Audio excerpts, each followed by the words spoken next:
டேஸ்டியான pasta ready. Pasta செய்வது எப்படி? பாஸ்தா வந்து இன்றைக்கி எப்படி செய்யலான்னு பார்க்கலாம். அதுக்கு தேவையான பொருட்கள் வந்து நான் 250 கிராம் பாஸ்தா எடுத்திருக்கேன்.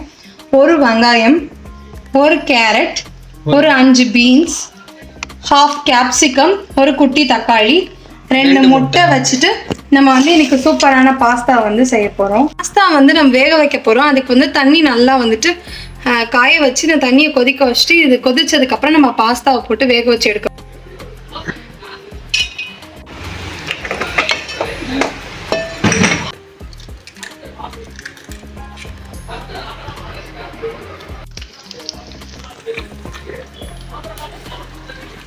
முட்டை கூட என்னதுக்கு பேர்?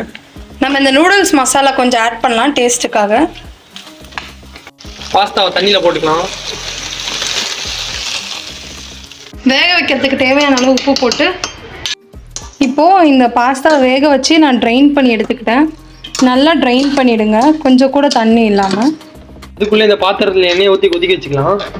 வெங்காயத்தை இதில் போட்டு கிளறிக்கலாம். கேரட்டு, பீன்ஸு, கேப்சிகம் நம்ம நறுக்கு எல்லாத்தையும் இதில் போட்டு அதை கிளறிக்கலாம். இது நல்லா வணங்கட்டும். லைட்டாக சால்ட் போட்டுக்கலாம். சால்ட் போட்டுக்கலாம். இப்போ வணங்கிடுச்சு. ஸோ லைட்டாக நான் வந்து இந்த பாக்கெட் 10 rupees நூடுல்ஸ் பாக்கெட்டில் ஒரு 5 பாதி பாக்கெட் மட்டும் போட்டுக்கலாம். ஒரே ஒரு ஸ்பூன் வந்து ரெட் சில்லி சாஸ் ஊற்றிக்கலாம். சோயா சாஸ் எடுக்கவே இல்லையா? சாஸ், கொஞ்சம் கிரீன் சில்லி சாஸ். இது வந்து சும்மா 1/2 டீஸ்பூன் போட்டுக்கலாம். எல்லாத்தையும் கிளறிக்கலாம். இதெல்லாம் மிக்ஸ் பண்ணிக்கலாம். நல்லா மிக்ஸ் பண்ணிக்கலாம். நல்லா கிரேவி ஆயிடுச்சு. இப்போ இந்த மேக்ரோனி இதில் சேர்த்து நம்ம வணக்கிக்கலாம்.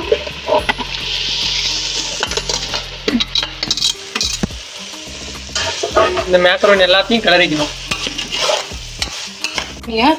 இப்போ நம்ம அந்த தாளிச்சு வச்சோம் இல்லைங்களா முட்டை, அதையும் சேர்த்து நல்லா வந்து மிக்ஸ் பண்ணிக்கலாம்.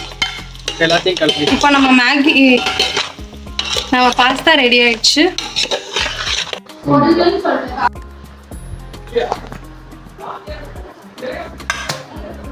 டேஸ்டியான பாஸ்தா ரெடி.